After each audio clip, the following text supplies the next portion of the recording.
Hello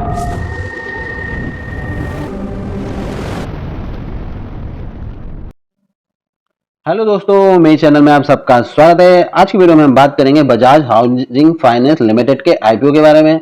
ये company Bajaj group की है और इसका जो बिजनेस है वो है होम लोन से रिलेटेड और loan against property, rent concessions और डेवलपर फाइनेंस।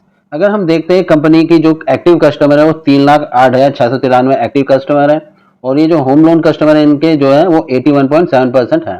ठीक, अगर हम इसकी ब्रांचेस के बारे में जानते हैं तो 215 ब्रांचेस इनकी 174 का लोकेशन पे, जिनमें हमारी 20 स्टेट और 3 यूनियन टेरिटरी आ जाती है। तो चलिए इस आईपीओ के बारे में हम डिटेल जान लेते हैं। ये आईपीओ हमारा ओपन होने वाला है 9 सितंबर को और क्लोज हो जाएगा 11 सितंबर को।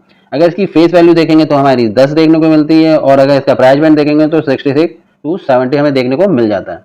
तो एक लॉट में हमें 214 शेयर मिल जाएंगे और जो टोटल हमारा आईपीओ का साइज है वो है 6,560 करोड़ का। ये बहुत बड़ा आईपीओ है तो इसके मिलने के चांस ज्यादा होंगे।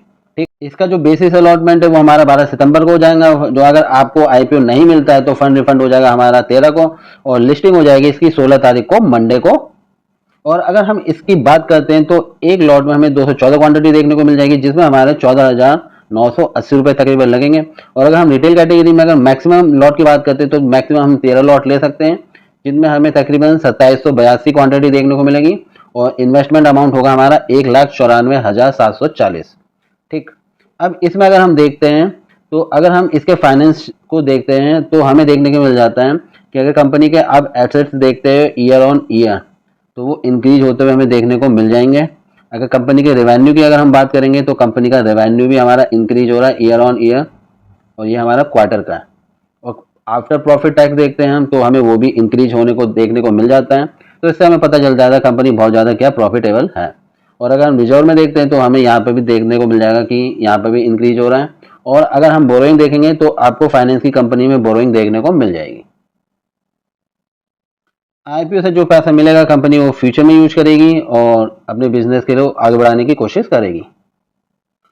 कंपनी के थोड़े और फंडामेंटल हम देख लेते हैं तो कंपनी का हमें मार्केट कैप देखने को मिल जाएगा 58,297 करोड़ का देखने को मिल जाएगा। स्टॉक का अगर हम पी देखेंगे तो वो इंडस्ट्री के पी से थोड़ा सा ज्यादा देखने को मिलता है। इंडस्ट्री का भी हमें 23 देखने को मिलता है और स्टॉक का भी हमें मिलता है 33.7। आरओसी अगर देखेंगे तो 9.42% है, अगर आरओई देखेंगे तो 15.2% है। डेट हम देख ही चुके हैं और एबिटा अगर हम देखते हैं तो 19.1 है। और अगर अर्निंग पर शेयर हमें यहाँ देखने को नहीं मिलता है और अगर हम रिजर्व में देखते हैं तो 6,900 करोड़ हमें देखने को मिल जाता है। कंपनी का अगर हम पीयर कंपैरिजन देखते हैं तो कंपनी हमें नंबर 1 पे देखने को मिलती है, जिसका मार्केट कैप तकरीबन हमें देखने को मिलता है 58,300 करोड़ के नियर। और अगर स्टॉक का हम पीई देखते हैं तो 33 है, जो कि एलआईसी हाउसिंग फाइनेंस से काफ़ी ज़्यादा है। अगर इसके साथ हम कंपेयर करते हैं तो एलआईसी जो है इसको टक्कर देते हुए दिखती है, क्योंकि अगर हम नेट क्वार्टर प्रॉफिट देखते हैं तो हमें एलआईसी का ज़्यादा देखने को मिलता है। ठीक है, और अगर हम सेल्स की बात करेंगे तो यहाँ पे सेल्स भी हमें जो है एलआईसी की ज़्यादा देखने को मिल जाती है कंपैरिजन टू बजाज हाउसिंग।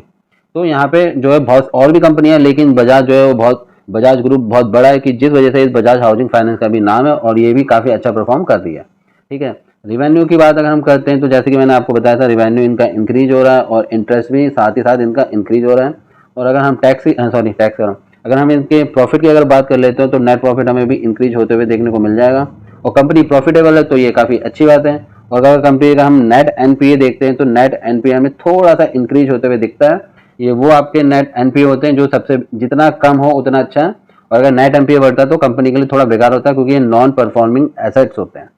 और अगर हम इसके ईयर ऑन और ईयर की बात कर ले तो हम यहाँ पे नेट प्रॉफिट देखते हैं इंक्रीज होते हुए और वो भी काफ़ी अच्छा। ठीक है, तो चलिए आगे थोड़ा इनका देख लेते हैं। अगर हम इनके देखते हैं रिजर्व में जैसे कि मैंने आपको बताया था कि पैसा जो है वो इंक्रीज तो हुआ है और अगर बोरोइंग देखेंगे तो इनकी बोरोइंग भी हमें इंक्रीज होते हुए देखने को मिल जाएगी। तो आइए इस आईपीओ का हम जीएमपी देख लेते हैं। जीएमपी हमें 50 देखने को मिल जाता है और अगर हम इसके जीएमपी की बात करें तो जीएमपी हमें चेंज होता हुआ दिख जाएगा जैसा कि आप देख रहे हैं। और सिचुएशन के हिसाब से, मार्केट के माहौल के हिसाब से जीएमपी कम ज़्यादा होता रहता है। अगर शेयर प्राइस हमारा 70 और जीएमपी 50 है तो तकरीबन हमें यहाँ पे 70% का प्रॉफिट देखने को मिल जाएगा। लेकिन अगर सब कुछ ठीक रहा तो कम से कम हमें 50% का प्रॉफिट देखने को मिल सकता है।